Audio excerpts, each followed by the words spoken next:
जी अस्सलाम वालेकुम नाज़रीन, रुमेल तारिक ऑफिशियल के साथ मैं हूं आपका मेज़बान रुमेल तारिक गेल। गुज़िश्ता चंद घंटों के दौरान हुई कुछ अहम पेशरफ्त और अहम अपडेट्स के साथ आपकी खिदमत में हाजिर हुए हैं। जैसे कि पाकिस्तान और भारत के बॉर्डर्स के करीब भारतीय फ़ज़ाइया की एक अनआइडेंटिफाइड एक्टिविटी और पाकिस्तानी एयर फोर्सेस का इस पर क्या रद्द अमल था या क्या जवाब था, उस हवाले से भी आपको आगाह करेंगे। इसी के साथ साथ पाकिस्तान भारत के तनाज़र में अगर हम देखते चलें तो पाकिस्तान की तरफ से नेशनल कॉम्प्लेक्स इलेक्ट्रॉनिक्स में एक अहम संगे मील को अबूर किया गया है, जिसके तहत सुप्रा ड्रोन जैमिंग गन बनाई गई है। ये ड्रोन जैमिंग गन किस लिए बनाई गई है, इस हवाले से भी आपको मुकम्मल तफसीलात से आगाह करेंगे। इसी के साथ साथ जो एक अहम पेशरफ्त हमारी सियासत में हो रही है, जो कि बिलावल भुट्टो के ट्वीट के बाद एक मरतबा फिर से बिल्ली थैले से बाहर आई, 27वीं तरमीम को लेकर, आर्टिकल 243 को लेकर, इस हवाले से भी आपको आगाह करेंगे कि अब तक की क्या अहम पेशरफ्त है और फैसल वाडा ने ऐसा क्या कह दिया इसी 27वीं तरमीम से रिलेटेड। जो फैसल वाडा की एक्टिविटीज़ और बयानात हैं, इस हवाले से भी आपको आगाह करेंगे। तो ये तमाम तफसीलात जानने के लिए आपने इस वीडियो को पूरा देखना है और अगर पसंद आए तो लाइक और शेयर भी करना है। तो नाज़रीन, आगाज़ करते हैं भारतीय फ़िज़ाइया की जानिब से एक अनआइडेंटिफाइड एक्टिविटी देखी गई है पाकिस्तान और भारत के बॉर्डर्स के ऊपर, जिसके तहत पहली मरतबा इस सारे सिनेरियो में पहली मरतबा जहां हमारी पाकिस्तानी नेवी, हमारी Pakistani air force NOTAMs back to back जारी करती जा रही है। Obviously India back to back NOTAMs जारी कर रहा है तो हम कैसे पीछे रहेंगे, हमने भी तो तैयारियां करनी है ना, हम गाफिल तो नहीं है, हमने भी तो जवाब देना है। तो इसी तनाज़र में जब यह अनआइडेंटिफाइड फ़्लाइट एक्टिविटी देखी गई है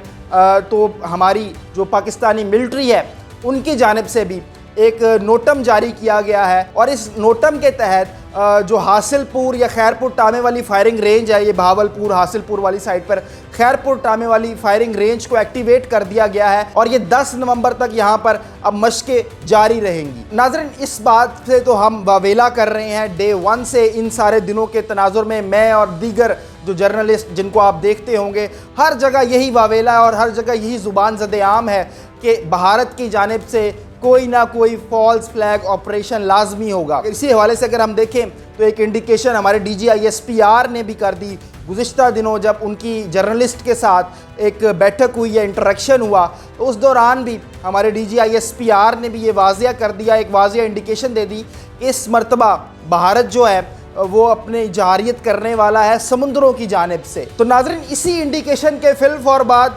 भारतीय एक तैयारा जिसका मैंने आपसे जिक्र किया कि एक अनआइडेंटिफाइड प्लेन था, वो फ़िज़ाओं में पाया गया गश्त करता हुआ, जिसने पुणे से उड़ान भरी और वो सर क्रीक के पास 30 किलोमीटर कराची से दूर देखा गया है गश्त करता हुआ। इस अगर तैयारे की साख के बारे में मैं आपको बताता जाऊँ तो इंडियन मैरीन टाइम ये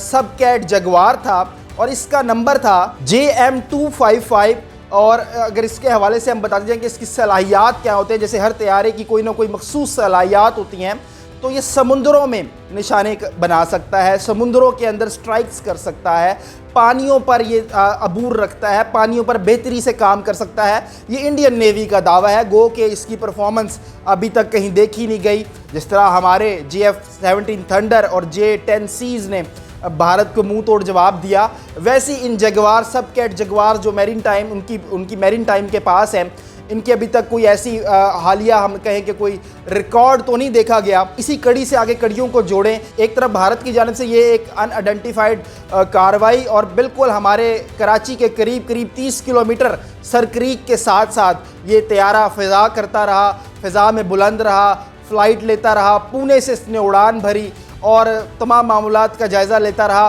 और ऑब्वियसली हमारी भी पाकिस्तानी फ़ज़ाइया की एयरफोर्स फ़्लाइट्स एक्टिवेट हुई, उन्होंने भी फ़िज़ा में बुलंद होकर ऑब्वियसली इसको जवाब दिया, आमने सामने भी हुए होंगे, जो भी तनाज़र हुआ होगा और उसके बाद ये तैयारा गायब भी हो गया, वापस लैंड भी हो गया। ठीक है, इसी तनाज़र में अगर आगे चलें, मई के दौरान जैसे कि आपने देखा था कि भारत की जानिब से ड्रोन्स का इस्तेमाल किया गया, ख़ास तौर पर लाहौर और दीगर शहरों में पाकिस्तान के ड्रोन्स आते थे। अब इन ड्रोन्स का काम क्या होता था, ये सर्वेलेंस करते थे और सर्वेलेंस करने के बाद एक अपने मखसूस तरीक़ाकार के तहत जब ये इंफॉर्मेशन पीछे क्योंकि रिकॉर्ड हो जाती थी वो यूज़ कर लेते थे। अब उनको पता था ये वापस तो जा नहीं सकता, तो अब हमारी भी कोशिश होती थी हम इन्हें अंदर ले आते थे और इन्हें ताकि हिट किया जाए। तो ये कमाकाजी स्टाइल के अंदर अपने ड्रोन को खुद ही तबाह कर देते। उसमें होता क्या था, ड्रोन रोटेट करता था और उसके बाद खुद ही किसी पाकिस्तान की जगह में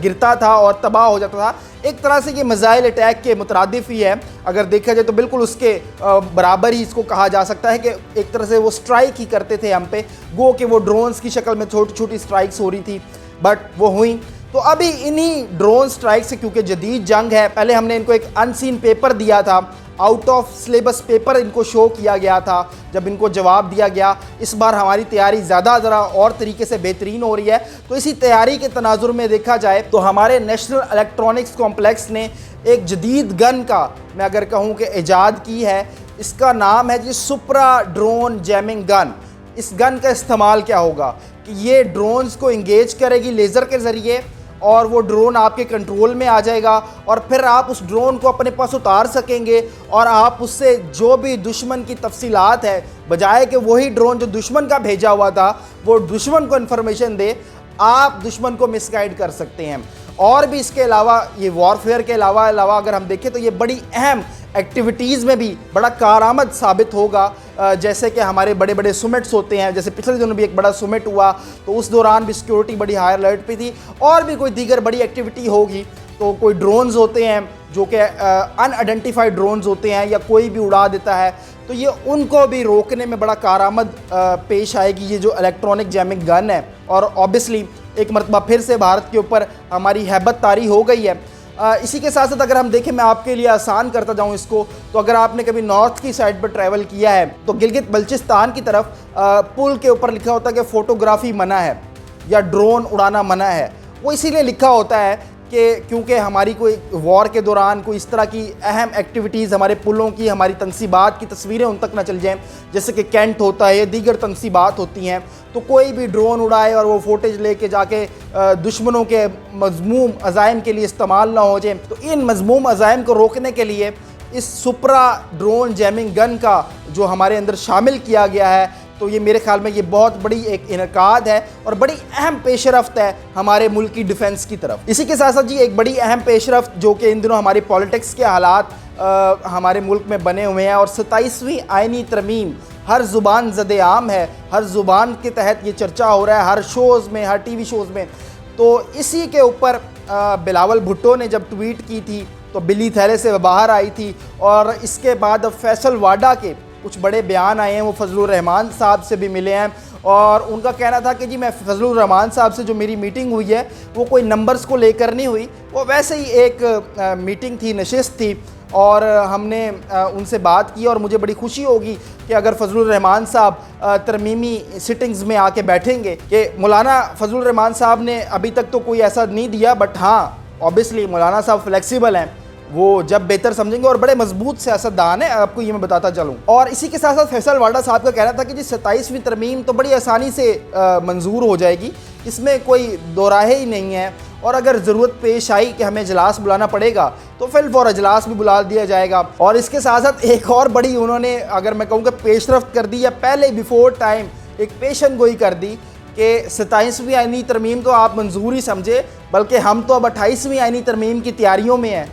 वो 28वीं आइनी तरमीम क्या होगी ये तो वक्त बताएगा, मगर 27वीं आइनी तरमीम से तो हम सब वाकिफ़ ही हैं। इसके साथ साथ फैसल वाडा साहब ने तहरीक इंसाफ के लिए बड़े सख्त अल्फाज का इस्तेमाल किया गुज़िश्ता दिनों। तो जब उनसे पूछा गया एक बड़े एंकर की जानिब से कि आपने बड़े सख्त अल्फाज का इस्तेमाल किया है तहरीक इंसाफ के लिए कि अगर आप वो बाहर निकले तो रगड़े जाएंगे, या समझ रहे हैं ना मैं क्या कह रहा हूँ, तो फिर उनकी जानिब से कहा गया कि देखें जी, अगर एहतजाज स्टेट के ख़िलाफ़ होगा या रियासत के ख़िलाफ़ होगा तो यकीनन रियासत या स्टेट या गवर्नमेंट एक्शन में आएगी, आपको जलाओ घेराव की इजाज़त तो नहीं देगी, जो कि एक तरह से मेरे ख्याल में ठीक भी है। और उन्होंने इस पर तहरीक लब्बैक को भी कोट किया कि आप तहरीक लब्बैक पर पाबंदी मेरे ख्याल में तमाम सियासी जमातों के लिए एक सबक आमोज़ है, और हम तमाम सियासी जमातों को इससे सबक हासिल करना चाहिए। ये फैसल वाडा साहब का कहना, मैं नहीं कह रहा ये बातें। इसी पर उनसे पूछा गया कि एक जो नए CM बने हैं KPK के अंदर, उनके और वफाक के कैसे ताल्लुकात हैं, तो इस पर उन्होंने एक बड़ी अच्छी मिसाल दी कि अगर कोई मिल के चलेगा, अच्छे से चलेगा, बात को सुनेगा, समझेगा, तो वो ठीक रहेगा। फिर उन्होंने क्रिकेट की एक मिसाल को कोट किया कि अगर कोई आउट नहीं होता तो फिर उसे बाउंसर भी मारा जाता है, उस बाउंसर से उसका सर भी फटता है, फिर उसको